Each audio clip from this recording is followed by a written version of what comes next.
المرة المليون اللي اعيد الفيديو. عارفين ليه؟ عشان انا بعرفش اعمل مقدمات، الاقي نفسي عماله اهبل واقول اي كلام، فاعتبروا بقى ان انا عملت برنامج وهسميه بقى بدون مقدمات، ودي الحلقه الاولى وهدخل في الموضوع على طول بدون مقدمات. بس طبعا ده ما يمنعش عن ان انا بجد انتوا وحشتوني جدا جدا جدا. عايزه اكلمكم في حاجه اخدت بالي منها في ناس كتير حواليا، بس هضرب لكم امثله بناس مشهوره عشان ايه يبقى واضح كده شويه. عارفين احمد زكي؟ طبعا كلنا عارفينه وكلنا بنحبه، وانا اصلا بموت فيه جدا، وهو عملاق من عمالقه التمثيل ومحدش يقدر ينكر ده.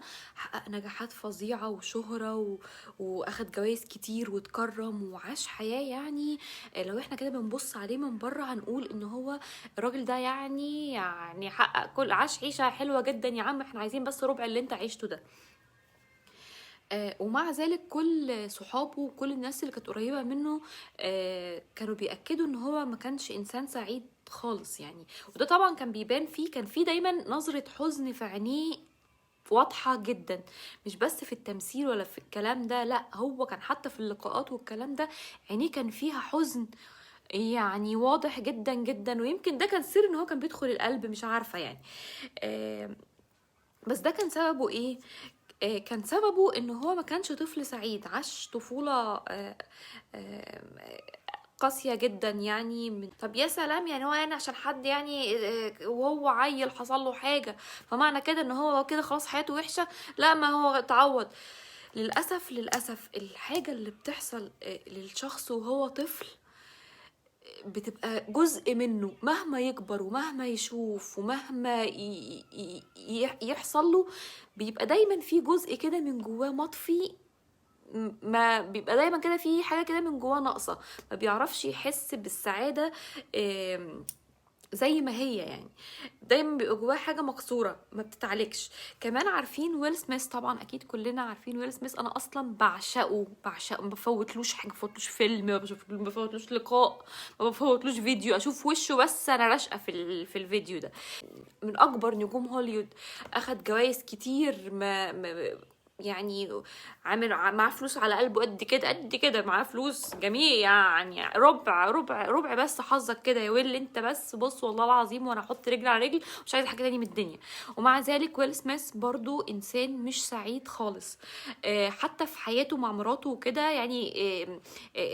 الاجانب كمان بقى مش زينا، هم حتى في النميمه بتاعت المشاهير وكده بيتكلموا كده كلام، بيقولوا كل حاجه وبيعلقوا وبيقولوا يعني. احنا عندنا حسام حبيب وشيرين دول احنا كده الناس اللي حياتهم على الحبل يعني. لا هناك اكتر كمان بطريقه كبيره. حتى ويل سميث دايما مع مراته هو جزء، هو الطرف المضحي اللي جاي على نفسه، شايف دايما ان هو ان هي كتير عليه وان هي كده، وده فعلا ده احساس جواه. حتى هم انفصلوا فتره بسبب خناقات عبيطه يعني. احنا بالنسبه لنا ايه الهبل ده يعني؟ وهي في الفتره دي راحت بقت على علاقه بعيل قد عيالها، ما علينا يعني. وهو سامح وكمل وفي ظهرها وشايلها فوق دماغه. لما جم يسالوها عن جوازها بويل سميث اتكلمت، قالت ان هي يعني ما كانتش عايزه تتجوز اصلا خالص، ما كانش في دماغها خالص خالص انها كانت تتجوز، بس هو اتحايل عليها لان هو كان مصمم ان هو عايز يعمل بيت وعايز يعمل عيله. ولما اتكلموا معاه قال ان هو حلمه من وهو طفل ان هو يكون عيله وان هو يخليهم سعداء. آه، كمان ويل سميث بيتكلم ان هو كان طفل ما كانش سعيد خالص، ما شافش سعادة في تربيته ابدا.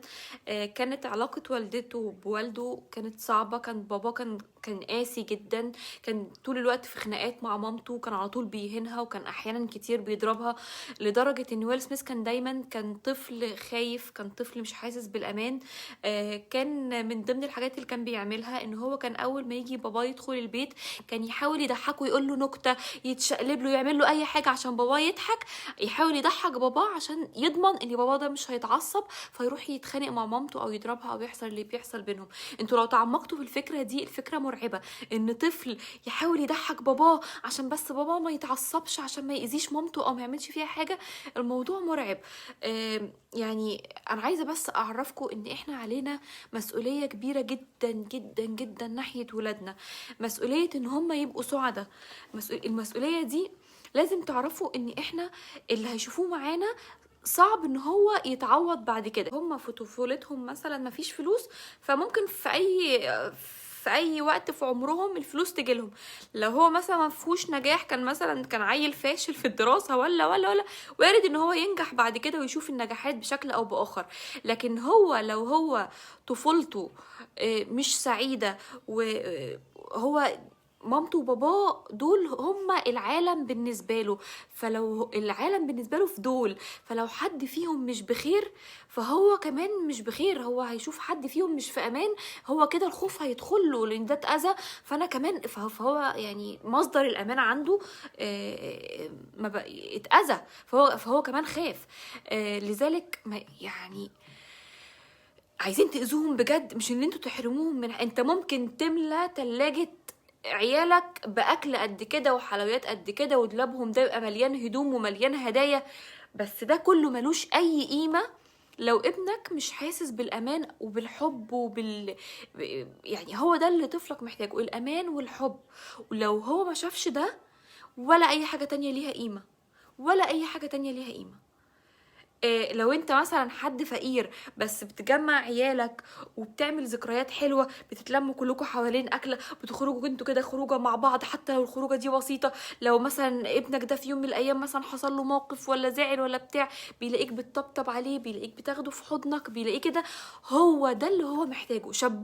شبعه من المشاعر دي، شبعه من الامان ومن الحنية، وهو ده دورك، لان اي حاجة بعد كده هتيجي. العكس بقى مش صحيح. لو لا قدر الله انت وجوزك مثلا في بينكم مشاكل وبتنفصلوا مثلا، خليكوا عارفين، او خليكوا لو مختلفين في اي حاجة في الدنيا فاتفقوا على حاجة واحدة بس، ان اكتر حاجة هتأذي عيالكوا هي انه يشوفوكوا وانتوا بتأذوا بعض، فولعوا في بعض بس مش قدامهم، اعملوا اللي تعملوه بس مش قدامهم، لان انت يعني انت لو انت شتمت في امه مثلا، او انت تفتكر انت كده بتهينها ولا بتاع، او بتشوه صورتها في عينه، فانت مش حكايه انت بتشوه صورتها في عينه، دي امه، انت بتشوهه هو، يعني هي نص روحه، امه وابوه. انت لو حد فيهم بيشوه صورة التاني، فانت بتشوه روحه هو، بتكسر فيه هو من جوه، بتكسر القيم عنده والمبادئ والمثل الاعلى وكل ده بتهده جواه، بتعمله هزة نفسية وعدم ثقة في النفس عمره ما هيعرف يكتسبها بعد كده. فحتى لو انتوا بتنفصلوا، خليهم ما يشوفوش غير الاحترام ما بينكم، خليهم انتوا حتى لو في بعد بس في احترام، في ان انت امك تحطها فوق دماغك، وانتي تقولي ابوكي ليه حق عليكي وتحطيه فوق دماغك، الراجل ده محترم ومفيش زيه، الست دي محترمة ومفيش زيها، ده اللي دايما لازم عيالكم يكبروا عليه. كمان لو انتي بنت ولسه بتختاري شريك حياتك، ما تبقيش هبله بقى، ما تبقيش سطحيه وتاخدي واحد لمجرد بقى ان انتي بتحبيه، اصل انا بحبه، هو في العبر بس انا بحبه، لا، ما هو اصل اقولك على حاجه، انت هيجيلك حاجه هتحبيها اكتر من روحك. بصي ده طبعا احساس انتوا كبنات انتوا لسه مش حاسينه، ومهما احكيلكوا عنه انتوا برضو مش هتفهموه غير لما تعيشوه ان شاء الله.